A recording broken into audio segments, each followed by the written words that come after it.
हे ऊपर वाले, मेरी बेटी की किस्मत का दरवाजा तू ही खोल। ये कहकर किशन मछली पकड़ने लगता है। धीरे धीरे शाम होने लगी। किशन के जाल में थोड़ी बहुत ही मछलियां फंसी हुई थी। आज तो इतनी कम मछलियां हाथ आई हैं, इन्हें बेचकर तो केवल एक समय का ही खाना बन सकता है। यह सोचते हुए किशन मछलियां बेचने बाजार जाता है। मछलियां ले लो, मछलियां, ताजी ताजी मछलियां ले लो, अभी अभी लेकर आया हूँ। ले लो, ताजी ताजी मछलियां ले लो। किशन मछलियां बेचकर वापस अपने घर चला आता है। घर पहुंचकर उसने देखा कि गौरी चेहरे में उदासी लिए बाहर बैठी थी। गौरी बेटी, मैं घर आ गया। पिताजी, आप आ गए? आपने आज आने में बहुत देर कर दी। आपको तो पता है ना, मैं अकेले कहीं आज जा नहीं सकती हूँ। अरे बेटा, वो क्या है ना कि आज मछलियां हाथ ही नहीं आ रही थी, इसीलिए थोड़ा देर हो गई। तू चिंता मत कर, कल से तू भी मेरे साथ चलना। इस तरह ना तुझे मेरी चिंता रहेगी और ना मुझे तेरी चिंता रहेगी। क्यों बेटा? हाँ पिताजी, यह ठीक रहेगा।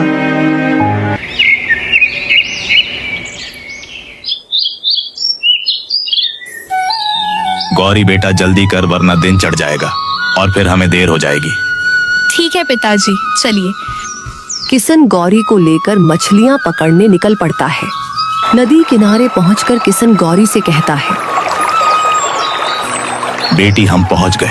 अब तू नाव में आराम से बैठ जा, फिर हम मछलियां पकड़ने चलते हैं। पिताजी, मैं गिरूंगी तो नहीं ना?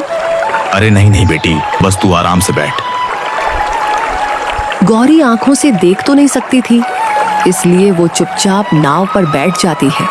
फिर किशन नाव लेकर मछलियां पकड़ने निकल जाता है, लेकिन आज उसके हाथ एक भी मछली नहीं लगती है। आज तो एक भी मछली हाथ नहीं आई। पिछले कई दिनों से मेरे साथ यही हो रहा है, मछलियां आती ही नहीं है। अगर ऐसा ही चलता रहा तो मैं और मेरी बेटी तो दोनों भूखे मर जाएंगे। किशन यह सोच ही रहा था कि तभी वहां किशोर नाम का एक दूसरा मछुआरा अपनी नाव लेकर किशन के पास आता है। अरे किशन भाई, आज किसे साथ लेकर आए हो? ये कन्या कौन है? ये मेरी बेटी है गौरी। अच्छा, ये तुम्हारी बेटी है जो अंधी है ना? हाँ, वैसे खूबसूरती में तो ऊपर वाले ने कोई कमी नहीं की है, बस लगता है आंखें देना भूल गया। किशोर भाई, यह तुम कैसी बातें कर रहे हो? देखो, ऐसा है कि मेरी बेटी चाहे जैसी भी हो, मेरे लिए सबसे सुंदर और सबसे अच्छी है, समझे? अच्छा ठीक है भाई, मैं समझ गया। इसमें गुस्सा करने वाली कौन सी बात है? मैं तो बस मजाक कर रहा था। अगर तुम्हें बुरा लगा हो तो मैं यहाँ से चला जाता हूँ। किशोर और किशन की बातों से गौरी मन ही मन उदास हो जाती है। तभी किशन उससे कहता है, बेटी गौरी, क्या हो गया? तुम चुप क्यों हो गई? देखो बेटा, इन जैसों की बातों पर ध्यान बिल्कुल मत दो। अरे इनका तो काम ही होता है दूसरों की बातें सुनना, दूसरों की बातों पर हंसना, मजाक बनाना। इनकी बातों पर ध्यान मत दो, है ना बेटा? पिताजी, मैं ठीक हूँ, मुझे फर्क नहीं पड़ता दुनिया क्या कहती है। आप मुझसे प्यार करते हैं, मेरे लिए यही बहुत है। हाँ, शाबाश मेरी बेटी, तेरी यह सोच मुझे बहुत अच्छी लगी। बेटी, मैं नाव किनारे पर ले चलता हूँ, फिर मैं तेरे लिए जंगल से फल तोड़ कर लाता हूँ, फिर दोनों बाप बेटी मिलकर खाएंगे। किशन इतना कहकर नाव किनारे पर लगाकर जंगल की तरफ चला जाता है। काफी देर हो जाती है पर किशन अभी तक वापस नहीं लौटा। पिताजी, लगता है पिताजी अब तक नहीं आए। पर पिताजी को इतनी देर क्यों लग रही है? गौरी यह सब सोच ही रही थी कि तभी वहां से एक राजकुमार गुजरते हैं। गौरी को अकेला देखकर वह रुक जाते हैं और पूछते हैं, सुनो सुंदरी, तुम कौन हो और यहाँ जंगल में अकेले क्यों बैठी हो? आप कौन है? मैं राजकुमार वीर हूँ, इस राज्य के राजा आदित्य वर्मा का बेटा। मैं शिकार करने जंगल जा रहा था, तुम्हें यूं अकेले बैठा देखा तो रुक गया। कौन हो तुम? गौरी अब राजकुमार को सारी बात बताती है। इसलिए मैं यहाँ पर बैठी हूँ। मुझे तो यकीन नहीं हो रहा है कि तुम्हें कुछ दिखाई नहीं देता। तुम्हारी सादगी, भोलापन और तुम्हारी सुंदरता ने तो तुम्हारी इस एक कमी को नजरअंदाज करने पर मजबूर कर दिया है। अभी राजकुमार और गौरी आपस में बातें कर ही रहे थे कि उसी समय एक शेर वहां आ जाता है और राजकुमार पर हमला कर देता है। राजकुमार, क्या हुआ? आप ठीक तो है ना? अरे एक शेर मेरे ऊपर चढ़ गया है, मेरी मदद करो, मेरी सहायता करो। मैं क्या करूं? मैं कैसे मदद करूं? इतने में वहां किशन आ जाता है और यह सब देखकर हैरान हो जाता है। किशन राजकुमार का धनुष और तीर उठाकर तीर को शेर के सर पर मार देता है और शेर मर जाता है। आपने मेरी जान बचाई। आपका बहुत बहुत धन्यवाद। इसमें धन्यवाद कैसा? एक दूसरे को मुसीबत से बचाना यही तो हम सबका कर्तव्य है। जी, आपने बिल्कुल सही कहा। वैसे आप हैं कौन? किशन राजकुमार को सारी बात बताता है। अच्छा, तो आप गौरी के पिता हैं। आपसे मिलकर बहुत खुशी हुई। आपको कभी भी कोई भी परेशानी हो तो हमें जरूर याद कीजिएगा। आपकी मदद करने में हमें खुशी होगी। ठीक है, चलिए अब हमें आज्ञा दीजिए, हम जाते हैं। इतना कहकर राजकुमार वहां से चले जाते हैं। फिर कुछ दिन गुजर जाते हैं और राजकुमार को अपनी भावनाओं का एहसास होता है। ये मुझे क्या हो रहा है? मैं गौरी को भूल क्यों नहीं पा रहा हूँ? उसकी खूबसूरती, भोलापन, ये सब देखकर तो जैसे मैं उस पर मोहित हो गया हूँ। राजकुमार, यह राजकुमार आखिरकार किस सोच में गुम है? लगता है कोई खास बात है। लगता है अब इस बारे में महाराज से ही बात करनी होगी। नहीं नहीं, कोई खास बात नहीं है। मैं तो बस ऐसे ही कुछ सोच रहा था। आप पिताजी को मत बुलाइए। क्या हुआ मंत्री जी? क्या आप लोग किसी गंभीर विषय पर बात कर रहे हैं? महाराज, राजकुमार अब बड़े हो गए हैं। अब आपको इनकी शादी करा देनी चाहिए। अच्छा, तो क्या हमारे बेटे को कोई लड़की पसंद है? क्यों बेटा?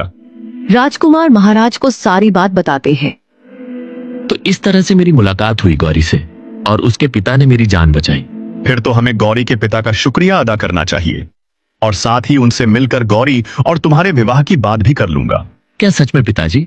आप वाकई में बहुत अच्छे हैं। मैं गौरी और उसके पिता को ढूंढने जा रहा हूँ और हाँ, मैं दोनों को साथ में लेकर लौटूंगा। ठीक है पिताजी, मैं जाता हूँ। इधर किशन फिर से गौरी की आंखों के लिए परेशान होता है। चल बेटी, मैं आज तुझे चमत्कारी बाबा के पास लेकर चलता हूँ।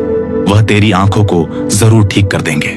पिताजी, आप पहले भी मुझे कितने बाबाओं के पास ले जा चुके हैं, पर मेरी आंखें कोई भी ठीक नहीं कर पाया। बेटी, क्या पता, हो सकता है कि यह बाबा तेरी आंख ठीक कर दे। देख, हमें कोशिश किए बिना हार नहीं माननी चाहिए। चलना, चलकर देखते हैं क्या होगा। ठीक है पिताजी, हम यह कोशिश करके देख लेते हैं। चलिए चलते हैं। किशन और गौरी अब चमत्कारी बाबा के पास जाने के लिए निकल पड़ते हैं। चलते चलते वह घने जंगलों के बीच पहुंच जाते हैं। पिताजी, मैं चलते चलते बहुत थक गई हूँ। कोई बात नहीं बेटी, हम थोड़ी देर यहीं बैठकर आराम कर लेते हैं, फिर चलेंगे, ठीक है ना? गौरी और किशन एक पेड़ के नीचे बैठकर आराम ही कर रहे थे कि तभी वहां पर एक राक्षस आ जाता है। अरे वाह इंसान, वो भी दो। इनकी बलि देकर मैं अपने दानव देवता को खुश कर दूंगा। राक्षस अपने जादू से उन दोनों के चारों ओर आग का घेरा बना देता है। यह महक कैसी है? पिताजी उठिए, देखिए जलने की महक आ रही है। बेटी, हमारे चारों तरफ तो आग लगी है, पर आग यहाँ लगी कैसे? यह आग मैंने लगाई है। तुम दोनों की बलि देकर मैं अपने दानव देवता को खुश करूंगा। राक्षस यह कहकर वहां से चला जाता है। बेटी तू डर मत, मैं कुछ करता हूँ। किशन को कुछ समझ नहीं आता। जैसे तैसे वो छलांग लगाकर आग के घेरे से बाहर निकल आता है। पिताजी मुझे बचाइए।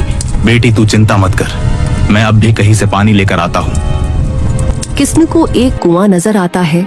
वो जल्दी से उस कुएं से पानी निकालता है और आग पर डालने लगता है। धीरे धीरे करके आग बुझ जाती है। बेटी, तू ठीक तो है ना? तुझे कुछ हुआ तो नहीं ना? ये सब मेरी ही गलती है ना। मैं तुझे चमत्कारी बाबा के पास ले जाने की जिद करता और ना ही ये सब कुछ होता।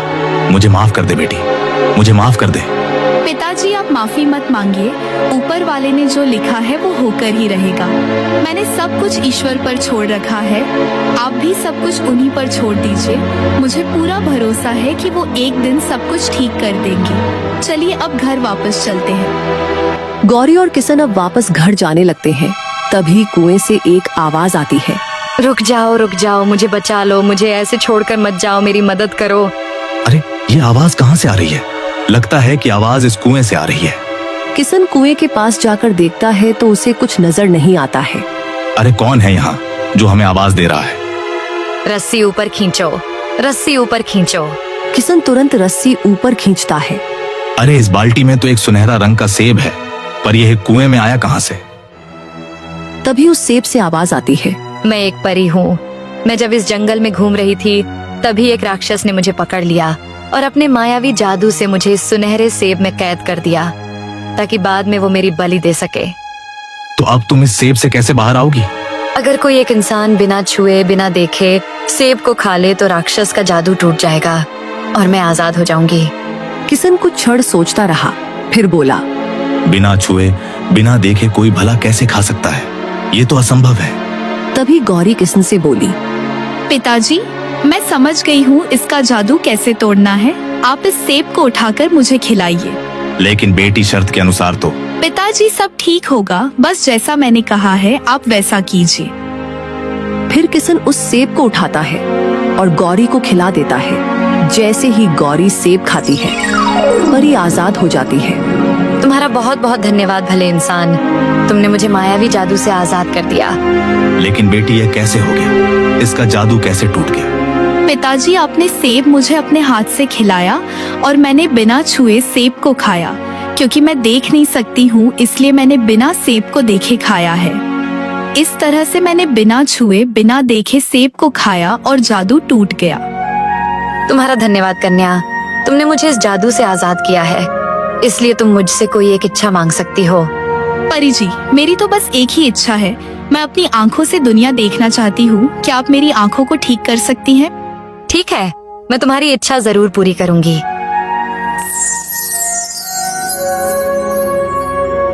पिताजी, मुझे सब कुछ दिखाई दे रहा है। पिताजी देखिए ना, मेरी आंखें एकदम ठीक हो गई। अरे अरे परी जी, आपका बहुत बहुत शुक्रिया। आपने मेरे जीवन भर की चिंता को एक पल में छू मंत्र कर दिया। मैं कैसे आपका धन्यवाद करूं? बहुत बहुत धन्यवाद परी, आप सच में बहुत अच्छी हैं। देखा पिताजी, मैं कहती थी ना कि आप सब कुछ ऊपर वाले पर छोड़ दीजिए, वह सब ठीक कर देगा। और आज देखिए, ऊपर वाले ने परी के रूप में मेरी आंखें ठीक कर दी। गौरी बेटी, तू बिल्कुल ठीक कह रही है। अगर ईश्वर पर सच्चा विश्वास किया जाए तो वह खाली नहीं जाता है। हाँ, विश्वास एक बहुत बड़ी ताकत है। ऊपर वाले ने